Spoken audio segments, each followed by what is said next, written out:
This is the Retirement Solution Podcast with financial advisor Jon Hicks, founder of J. Hagan Capital.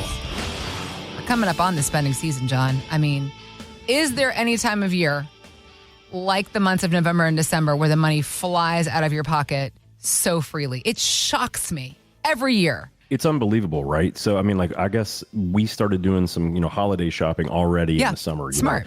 Christmas in July or whatever, just so we can be certain that we get ahead of some of the things. Yeah. And I was looking at what we'd spent already, and I was like, oh my gosh, that's a big Christmas as it would be. And then we realized we probably are only a third of the way through what we really need to consider getting. And we're not lavish gift givers either. But that's just presents. We just have two little girls, right?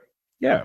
That's not including everything else, right? So, and of course, everything's more expensive. Other than the fact that the other day I saw that Kroger had their turkeys on sale for 99 cents a pound out of season. I know. I almost got one, except I don't have the extra freezer space. I was going to say, the deep freezer in the garage. That's what it's there for. Moments like these. Hey, let's talk finance for a minute. We can't help the cost of turkey, but we can help give people some information.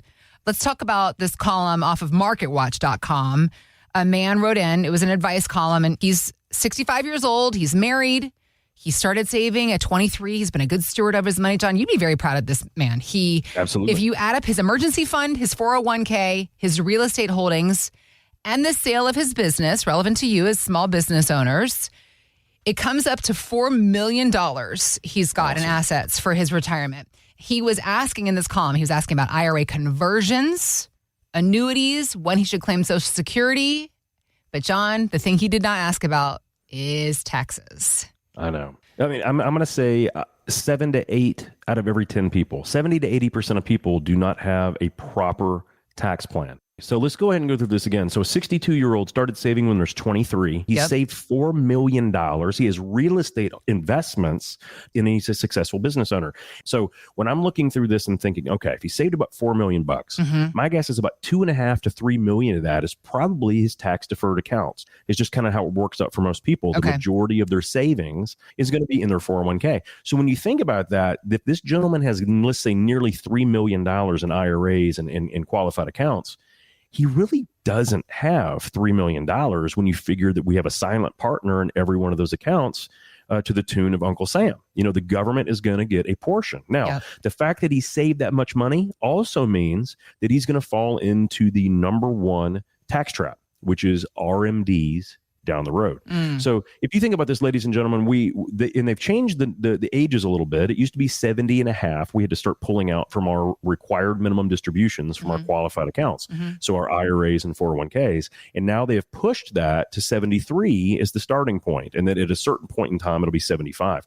But the crazy thing about that is even when you look at that, the number of people that are going to be in a higher tax bracket when they start pulling out RMDs is amazing. Like, it is just unbelievable to me that I'm going to say 32% of Americans that have done a great job saving are going to pay a higher marginal tax rate in retirement simply because of what the government forces them to take out. And this guy, in my opinion, is probably going to be in that situation. So if you look right now, if he'd saved about $3 million and you look at what his first year RMD would be, it would be probably really close to about $75,000 to $80,000 a year. Now, that plus Social Security, plus if he has rental income, real estate, he's going to have real estate income. Chances are he's going to have capital gains of some type because of the amount of money he's saved.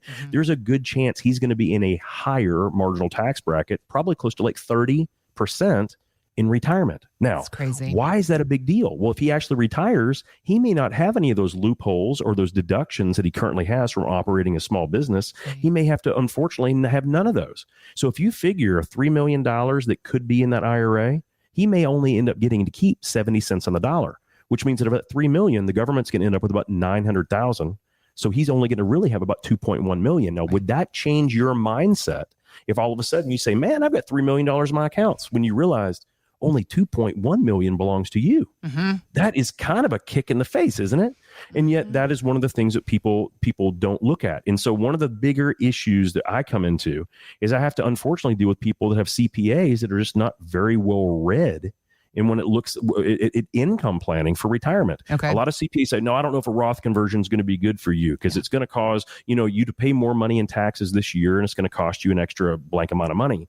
But what they're failing to look at is what are your RMDs going to be down the road when you're retired? Because I consistently see people and they come in and say, well, John, my CPA said it's not going to do me much good, right? To do these conversions. And I'm like, what on earth are we talking about? There was a gentleman that came in a couple weeks ago. He's 66 years old. And he said that his CPA said he didn't really have enough time. It wouldn't make very much sense.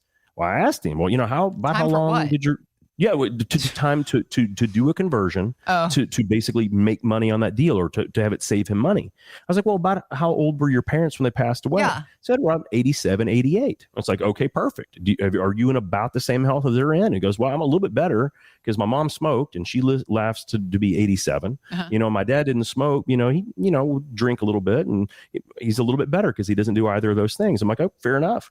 So if we figured that he would last to 88 and he's currently 66. Yeah. If we did and exploited the current tax code, Heather, on $2 million portfolio, we figured he was going to save about $1.44 million over the next 22 years of retirement simply by not having to have as big of an RMD and being able to give more to his either next generation or a surviving spouse or any number of other things. That is an unbelievable amount of savings. In his CPA, and I don't blame the guy. Right. The guy filed tax returns. He didn't have anything to do with this part of the planning. Yeah. But we hear that all the time, every day. And that RMD tax time bomb is a real deal. So we have to think about it. If we've saved all this money, are we going to consume it? Are we going to use it in our retirement? Or should we start looking at, should we use some trust allocations? Should we do some proper tax planning techniques? Should we look at irrevocable trusts for the kids or grandkids? Do we want to set up a donor advised funds, charitable remainder trust, all kinds of things we can do to get tax breaks correctly on money that we probably may never use, but we don't want to give to the government for no reason. So that's a big one, the RMD tax time bomb. That's a huge one. Now, another thing that we run into, and this gentleman didn't ask, but it brought up to my thought process. When you're looking at the IRMA, which is essentially, let me see if I can remember how this works. It's the income related monthly adjustment amounts. Yep. RMAA for Medicare. Now, this is another big one, and this comes down to taxes as well, because I talk to a lot of people all the time, and they say, John, I'm doing Roth conversions. Great. Well, how are you doing them? And they tell me the formula. I'm like, whoa, what about your IRMA? And they're like, well, what do you mean by my IRMA? It's like, well, there's no phase outs when it comes to your IRMA. So when you have to pay an extra amount of surcharge on your Medicare, all they're looking at what your income is. And it doesn't matter if you're $500,000 over that limit or $1, Heather. It makes no difference how much you're over. It's not bracketed. It's just you're over, you're out. It's a big one. Wow. And what we have seen is it can cost an additional $513 per month per person.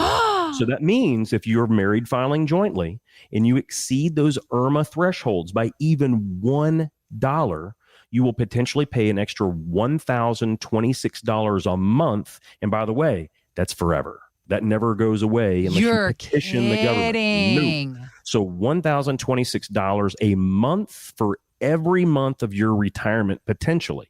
So that's an extra $12,000 a year. And I watch this stuff happen all the time. I'm like, God, where are you doing your math? Your abacus does not work. You need to change the battery in that sucker. What is happening? And it's amazing though. And this is why I say, hey, even if you're unbelievably educated, even if you've done a great job saving, even if you're a master of finances and you truly understand all of the investments you own and the reasons why and everything, when it comes down to putting it all together for a retirement portfolio and to make sure that the income design is right, the tax design is right, the protection levels are correct, it sometimes requires someone that does it every day. Like I'll tell you right now, I have a Japanese car and a German car, and I will never change the oil in either one of them. It's not easy. It's not. I remember when the guys, when I was growing up and went to high school, they would take shop class. You know, we all had Chevys or Fords or, you know, an easy vehicle to kind of, or Dodge or, you know, whatever it was. I don't think any of them are built that way anymore. Yeah. And they could easily change that oil during, 20 minutes during, break. Yeah. And now it's like, I don't even know where the oil thing is. It is unbelievable. And then there was in one of the cars, it's in a place that we physically can't get to. It has to have a special torque wrench, in a certain spot. I'm like, so I couldn't even add this if I wanted to. It's like, no.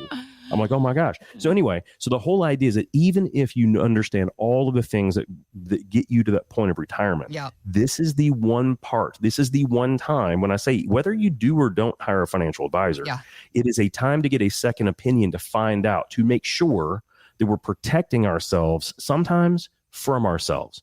Even if we have the right information, are we applying it correctly? Because IRMA is a big one. Yeah. And then the last major tax trap I see is when people, unfortunately, they stack income, and that creates marginal tax spikes. And this happens all the time.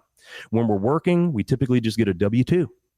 We just work for a company, we get the income, and we get one filing form. When we're retired, we may have money from Social Security, and money from a pension, and money from an annuity, and money we pulled from an IRA, and money we have from capital gains, and money we have from interest at the bank account, and money we have from renting our Airbnb, and money we have from other things. And all of those different income amounts don't come on one form, so it's not easy to see.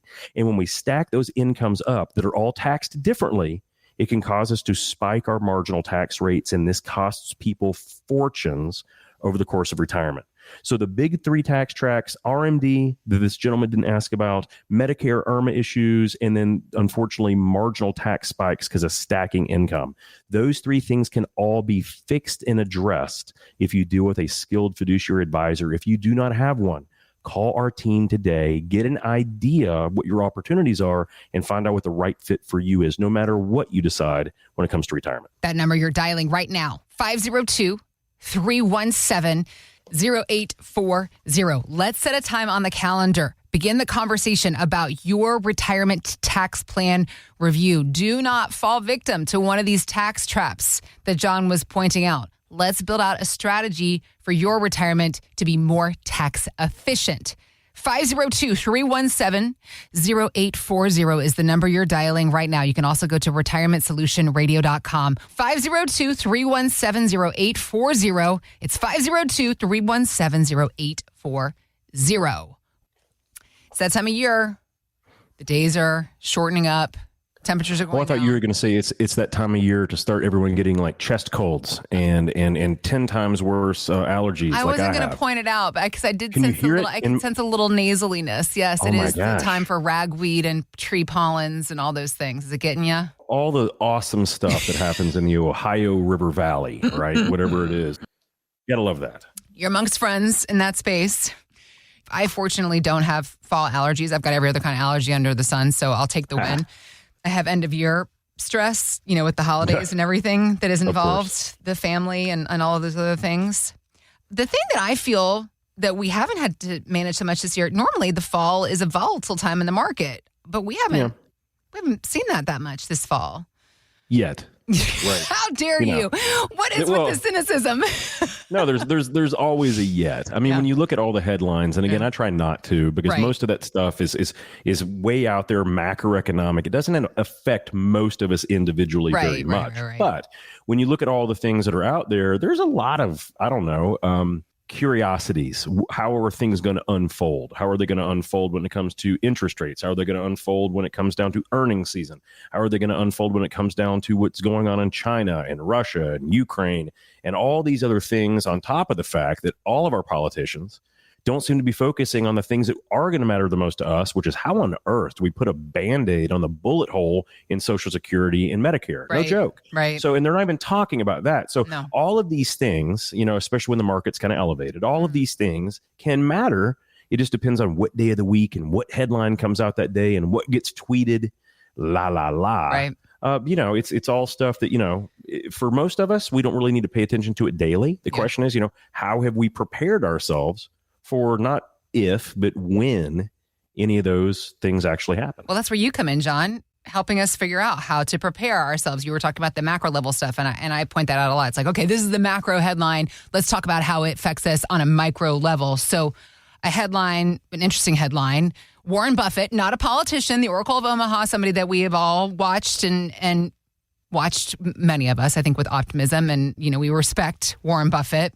He actually has a stock market indicator that compares the total value of U.S. stocks to GDP.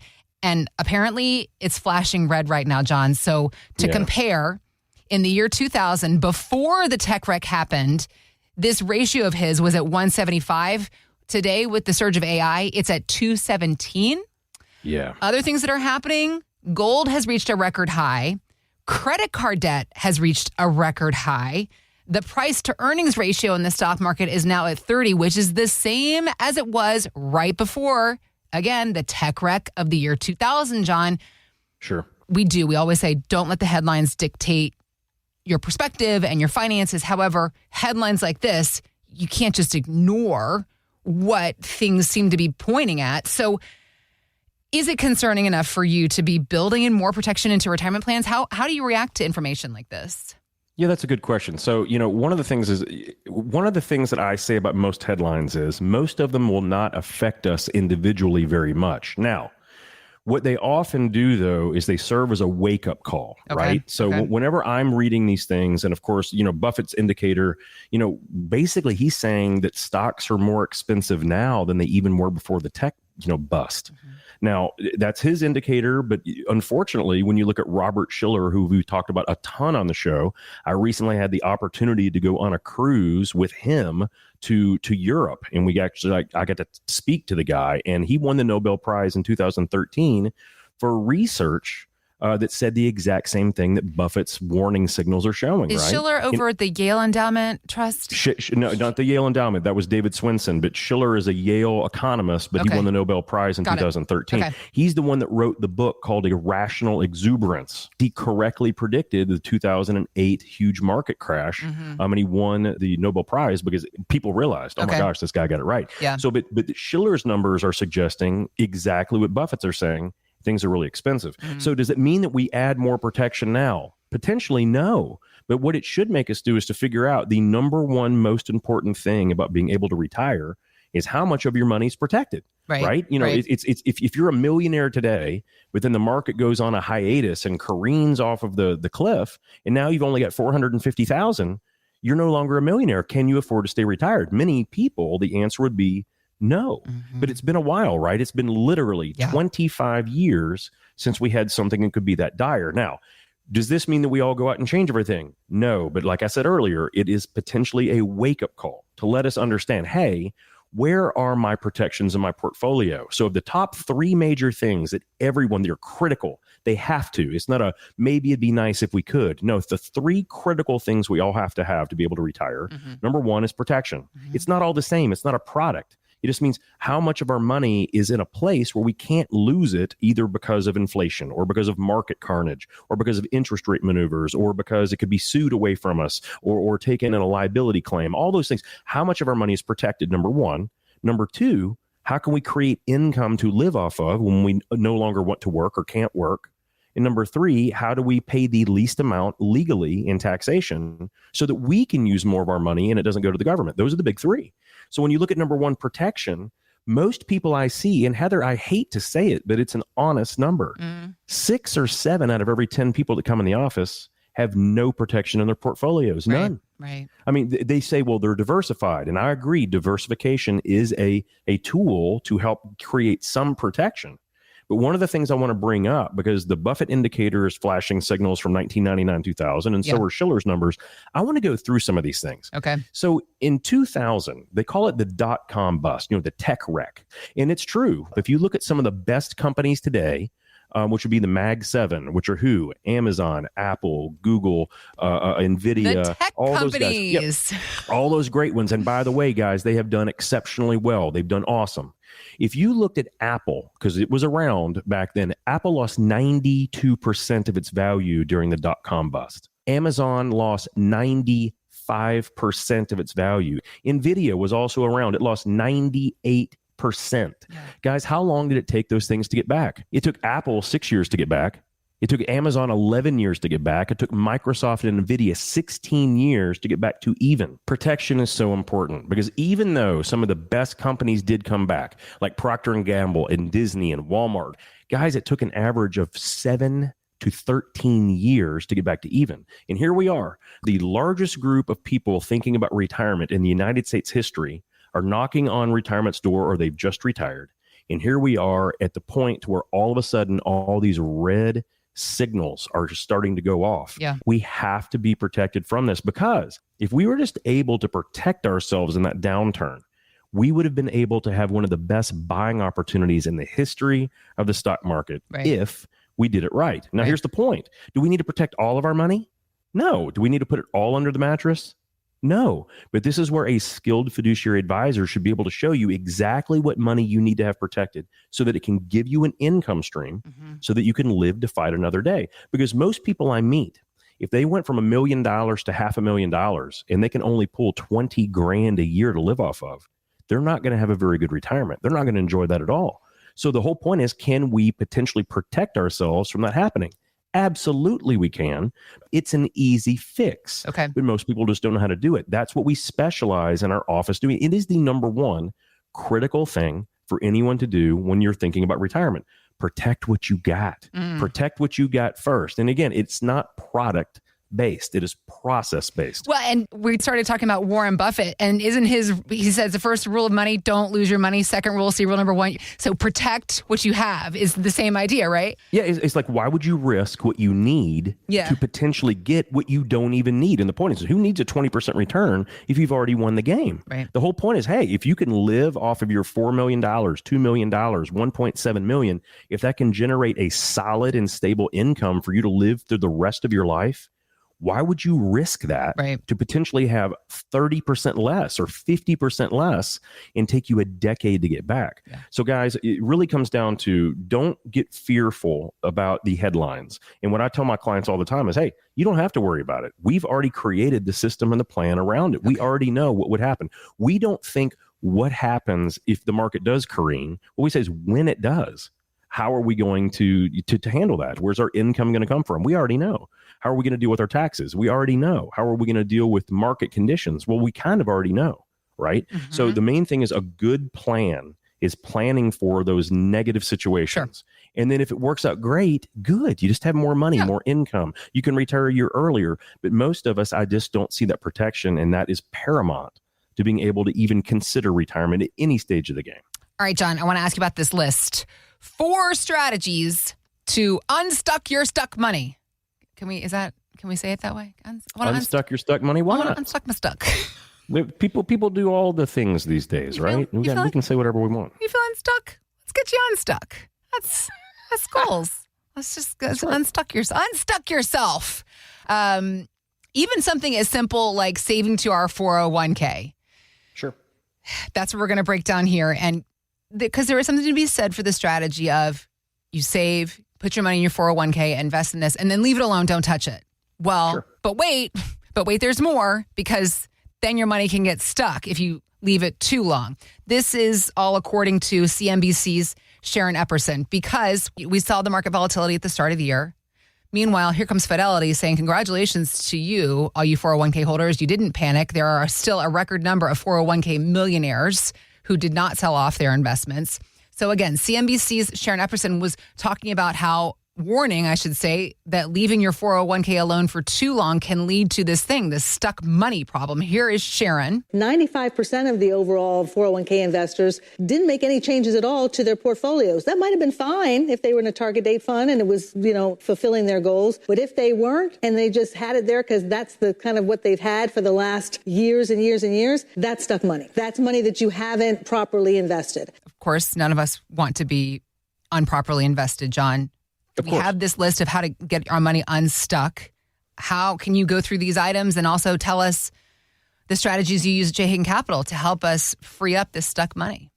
Yeah, so Sharon is kind of on something, right? So Fidelity just came out with a study. It said, hey, there are more millionaires in their 401ks than ever in history. This is amazing. Mm-hmm. Everything's wonderful and whatever. But it made me start doing a little bit more research on things. The craziest thing to me is, even though all these 401k balances are high, it is amazing to me how inefficient so many of us have been with some of those accounts that are out there. And this happens all the time. Think about it. Yeah. If you've got an old 401k at an old employer that used to work there, but you haven't been there in years and years and years, you just kind of left that 401k alone.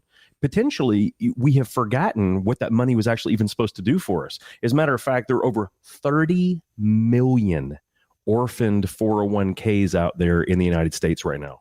So I'm going to say it again, 30 million orphaned 401ks out there right now. The question is, there's a high statistical chance that if you're listening right now, you may be one of them because over $2.1 trillion, I'm going to say that number again too, $2.1 trillion are expected to be in those 30 million accounts that people have kind of forgotten about or left alone. And guys, when you think about that, when you think about, wow, there is so much money out there that people have just kind of quote unquote abandoned. Yeah. Imagine if we were doing the right thing with those dollars, how much better off would we be? So some of the things that I look at all the time, especially when it comes to people that have money all over the place. And so there are 4 essential things that we really kind of need to think about. And maybe you're out there listening going, man, that might be me. Number 1, do you have a 401k from an old employer that you haven't put in your own self-directed IRA? Because if you do, my only question to you is why? Yeah. Why would you not do that? Why would you not want control over your own money? You worked for it. Hopefully your employer gave you some kind of a match, but you deserved that. Why don't you control that money? You can control your expenses. You can potentially control some of your tax issues. You can control how it's invested. You could make it more conservative, more risky, whatever you want to do. You could even put it in crypto. And I'm not suggesting that, but you could do anything you wanted to if you had access to those dollars. So if you're thinking, man, I got an account out there I haven't looked at forever. Yeah. Hey, call my office. Let us help you. We are great at uncovering old dollars. We do it for almost every single person that comes in. People just forget. It's like, oh my gosh, I got an $80,000 account. I didn't even think I had anything there. That's congratulations, happy birthday, Merry Christmas. You just got an $80,000 gift. It happens all the time. Yeah. So number 1, people just forget about those things. They're not efficient. Number 2, here's the other thing. We have just kind of set it and forget it. That used to be the mantra of the Ron Popeil Showtime rotisserie oven. You just set it, hookah, hookah, hookah, and forget it, right? But unlike a rotisserie chicken oven, when it comes down to our life savings, we probably don't want to just set it and forget it. As a matter of fact, I've talked about target date funds on this show almost ad nauseum over the past 15 years. And the amazing thing is that target date funds are unbelievably inefficient. You have left tens of thousands, if not hundreds of thousands of dollars on the table by having a target date fund instead of more appropriate investments that you would have had in that same account. People leave all kinds of money because target date funds are more expensive. And unfortunately, they're very poorly managed. They're basically over-diversified and overfeed. So because of that, people never get the returns. And if they had just frankly owned a money market account and whatever portion of the stock market they wanted, they would have been 10 times better off in some situations had they just done that, to the tune of hundreds of thousands of dollars. So many times that second issue is not being properly allocated, right? Those are big ones. Okay. Another thing that I see all the time is that people that just have accounts all over the place, right? Yeah. They have, hey, I got this one at this bank and I got this CD at this bank because it was giving a better rate. And I got this 401k at this old company and I got my new 401k because they won't let me put my old one in it. And I got my IRA. And next thing you know, they are completely confused on what they actually have. I've heard somebody call that your financial junk drawer. Literally. And it forces us to do some unfortunate, some really poor things when it comes to the financial decision making. If we think in our mind and we compartmentalize all these different accounts, we often make bad financial decisions just because we don't see it easy in one piece of paper, right? Think about how easy it is when you can see on one piece of paper your entire life, your entire financial life, or anything, right? If you have one piece of paper in your pocket about lettuce that you need to get at the grocery store, and then you look at another jotted piece of paper and you also need to get milk, and then someone tells you, oh, I send you a text, hey, you need to also get eggs. Next thing you know, you're like, oh my gosh, I have 7 places to look. How do I make the right decision? And you forget something. You forget the eggs because you had 6 different lists. That's it. So one of the things we always need to consider, especially when we're trying to organize our financial life, is to kind of organize that junk drawer when it comes down to all of our assets. Most people don't need more than 2 different places to put their money, right? Yeah. You typically are going to need, your bank for your checking accounts and things like that. And you typically are going to need your investment institution, whether that's Charles Schwab or Fidelity or Vanguard or whatever it is. You typically don't need a ton. In our firm, we typically only use Charles Schwab or Goldman Sachs. And that's mainly because those are 2 of the largest on the planet. They can do almost anything anyone wants. There's almost no investment that those 2 companies can't help us with. And frankly, they provide more options than almost anyone else under the sun. But the main thing is that when people have things all over the place, unfortunately, we just make poor mental errors when it comes to our finances. So that is a very good way to unstuck our money just by simply making more informed decisions and seeing it all in one spot. Yeah. In our firm, we have software that puts it all in one place. It links it live so everyone can see not only their 401k at work, but what they have with our firm, what they have at their local bank. And they can very easily say, oh, wow, I've got way too much money in cash and I'm earning very much. Yeah. Why don't I go ahead and take a portion of that? Maybe I need to get a new car for the grandkiddo, or maybe I can do something else and maybe make an extra 1 or 2% a year, which can be a lot of money over time if done correctly. So that's kind of a big one too. Okay. And then the fourth thing that we need to understand is that contribution levels, right? So this is the fourth thing. So people get stuck in their 401ks and they just get stuck. Hey, I'm just going to put 8% of my pay into that account. One of the best things that we can do is to reevaluate. How much money should we be putting into that 401k? Is our company still giving us a match? Because unfortunately, ever since COVID, a lot of companies have quit offering their match.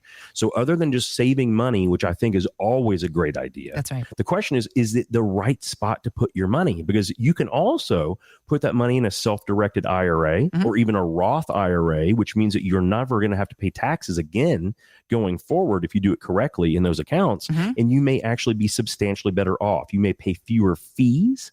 You may have more investment opportunities, and you're going to have a lot more flexibility on what you can spend that money on and when you do it. So those four things that get people stuck, those are almost all very easy fixes. And they're really good, especially to just get a second opinion on by a skilled fiduciary advisor that can just simply look at things and say, hey, you got stuff all over the place. If you consolidated these 9 accounts into 3, you can actually save money in taxes. You can reduce your investment expenses. You can have more control. And frankly, you may be able to get more protection or safety since the markets are kind of at all-time highs right now. It doesn't mean they're going down, but it may make some sense to take some risk off the table to basically cash in on some of those awesome earnings we've had, right? And it's a really good opportunity to think about those things all together. And that is a great way to get not only unstuck, but to get yourself a better direction for when you want to retire on your terms. All right. So we need to evaluate our allocation, make sure we're properly allocated. We need to organize, streamline, bring everything together, our financial junk drawer. We need to keep in mind our 401ks that we may or have forgotten about. $2.1 trillion worth out there that people have kind of forgotten about. Yeah. It's a lot of money. It can feel like there's a lot to do, but as a person, I actually went through this myself a few years back where I got everything streamlined. And I cannot tell you to this day, I still feel, I'm like, look at me, I'm such a good student. Sure. How good it feels to get everything just pulled together, streamlined for your own mental clarity as far as the direction you're headed for the years ahead. And then, of course, figuring out better opportunity in that same space is what Jon and his team at J. Hagan Capital can help you figure out. So let's get to work figuring this out for you and your plan. Give us a call. 502-317-0840 is the number you're dialing right now. It's 502-317-0840. Something that, well, the big conversation lately is how many cuts we're going to see before the end of the year. Sure. We've seen one so far. One so far. And we're expecting 2 more before the end of the year. Is that right? That's what they're predicting. Now, who knows what's going to happen in the end? But right. Okay. So stay tuned. And we always talk about, okay, macro headline, how does it relate to us on a micro level? Because when it comes to the Fed and the moves and interest rate cuts, how does it really affect us? Economist Judy Shelton is very critical of this whole circumstance, Jon. She was telling Fox Business that the Fed is flying blind. The Fed has gotten too powerful, it's too prominent in financial markets, and it's way too political. It's ludicrous for the Federal Reserve to be deliberately imposing restrictive interest rates, which just prevents access to capital for the private sector. I don't think that's the appropriate role of the central bank. Judy's got thoughts, Jon. Ooh. Judy's mad. She's fighting mad. So if you look at the administration, the Trump administration obviously wants rates to come down. It could potentially lead to some growth in the economy, right? One of the things that we've seen is we've seen a lot less home buying and selling here recently because interest rates have been expensive. It's expensive to buy a home.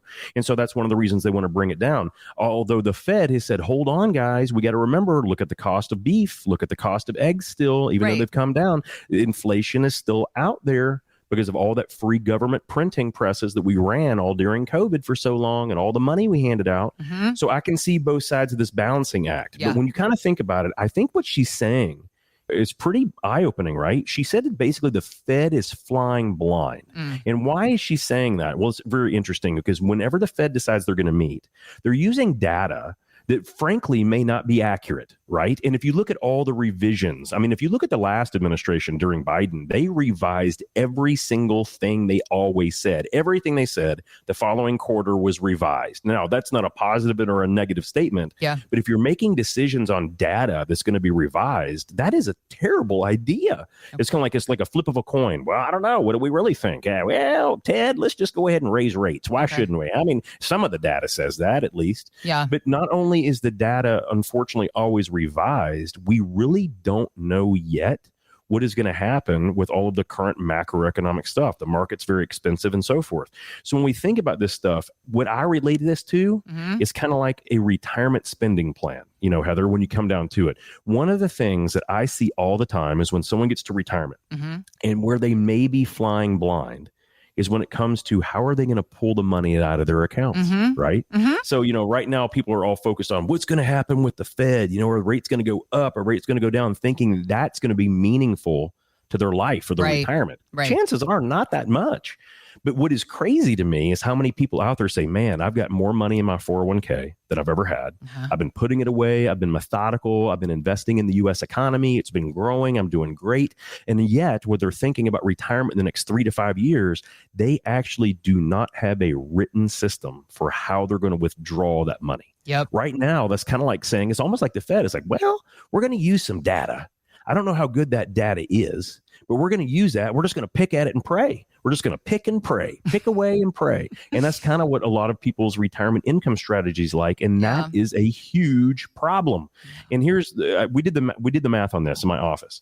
So we were going through how much more income could a client get? And I use an actual example. So a 64-year-old couple that has saved about $1.5 million. If you actually have a defined withdrawal strategy that actually has real rules, like if the market's up, you pull from one type of account, or the market's down, you pull from a different one. You pull this amount off, in years that you want to take a major trip, and then you pull less in others. When you actually do a properly designed income strategy, they can spend 38 to 40% more money annually over the course of retirement. Wow. Now, let's put real numbers to that. If you wanted to spend $100,000 a year in retirement, but if you design the income plan correctly, you could spend more like $138,000 to $140,000 rather than $100,000. Would that change your retirement? I hope you're shaking your head. Yes. Oh my gosh. Probably. That would make a huge difference. That would be unbelievable. That would be a dramatic difference. Now, here's the question. Could you then decide if you could do that? Would you decide to retire 1, 2, or maybe even 3 years earlier? If you wanted to? Yes, you can. So when so many people there are saying, John, I've saved $1.5 million, I've saved $4 million, I feel like I'm going to be good. Here's my investments. I'm like, great. I love that. What does your CPA say about your withdrawal plan?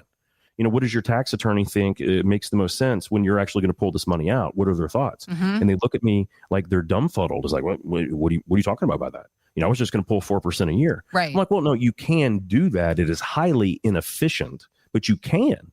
And they're like, what? And then when we model out how a proper income design should look like, where we bucket the money and we use different accounts for different reasons, and we can get much more tax savvy when we do that, they are amazed. And here's the thing. Often we don't even have to change the investments. We just change where they're located and in what years we pull income from what sources. It's literally, guys, that different as far as what people are thinking. We're going to do all completely different investments. Potentially not at all. We just want to make sure that what you own is correct for what you have. We want to make sure that we can derive that income stream, and we want to be tax efficient when we can be. So a lot of people that I've seen, even if they have a good CPA, even if they have done tax planning in the past, they are not exploiting the new OBA rules, the One Big Beautiful Bill Act that got passed, guys. It is tremendous for tax savings if you want to consider Roth conversions. And so who am I primarily talking about?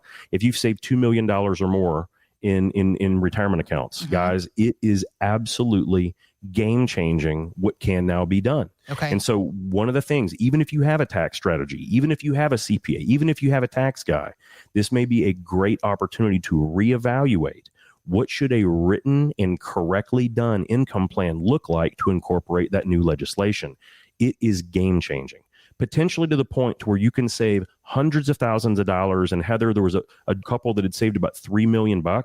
It looks like they may actually be able to save over $1.5 to $2 million in taxes over the course of the retirement by utilizing the new loopholes, if you will, or the new legislative changes of the tax code. Okay. That's tremendous. That's nearly 60% of what they've saved. Again, in tax savings. So it's just one of those things where, again, we want to make sure, are we flying blind when it comes to our income plan? Because after protection, income is the second most important part about retirement. If we don't protect our money and we lose it, then we can't get retired. But even if we protect our money, but we don't have an income plan or we don't have income coming in, we can't be retired either, right? So that's why they're the two most primary important. So if you do not have a predictable income design where you actually see it in writing, what would happen if blank happens? What would happen if rates decrease? What would happen if rates increase? What would happen if tax rates go up? What would happen if we have another war? What would happen if the market, falls off a cliff? If you don't know what you would do in that situation, you should. We model that for every client we have. So if you do not have that, get a second opinion from our team today. I assure you, if nothing else, it will be eye-opening on what your opportunities are. 502-317-0840 is the number to dial to begin that conversation with Jon and his team about a second opinion on your savings and investments. 502-317-0840. Jon, a couple minutes left before we have to go to break. You were mentioning taxes. When it comes to an income strategy for retirement, are there certain elements that you believe should be, that every single person should have within that income strategy? What do we need to know is there for us in our income strategy for retirement? The biggest thing is contractual income, right? So if we know what Social Security is going to be, that's great. If we have pensions or income annuities, that's also good because we can rely on that. The question is how much variable income can happen, right?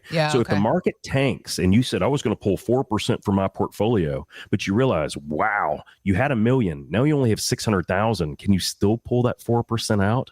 Maybe not, right? So that's really important. So you have to figure out how much of your income is contractual and how much of it is variable. And it doesn't just mean the market goes down. What if you have an Airbnb or a lake house that you rent? And all of a sudden we have a recession and it just doesn't rent as much. Do you still have a mortgage on those things that you have to pay for, right? And is that going to matter?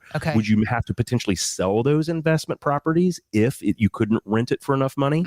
So those are things that we have to understand, and we want to model that, because changing in interest rates does matter. If a lot more people can afford homes, they may not want to rent from you anymore, right? Or a lot more people can afford their own lake houses if we have a recession and interest rates go down, and so they may not want to rent yours anymore. We just want to figure out what income can we rely on and what income is kind of like a little bit up in the air, if that kind of makes sense. And this is the one real opportunity where I say people love pensions. And in that regards, they also love deferred annuities because they have a guaranteed contractual payment. Now, I think that the word annuity is very polarizing. Some people like them, some people hate them. But the thing of it is there are very few other things outside of Social Security and a pension that you can say that is a contractual payment. So it doesn't mean it's right for anyone. But the idea is that those are things that you can kind of rely on as long as those companies stay in business and keep paying their bills. If you have questions, let's get to work. Visit us at retirementsolutionshow.com. Let's get to work. You can also click on the links we got posted in the show notes.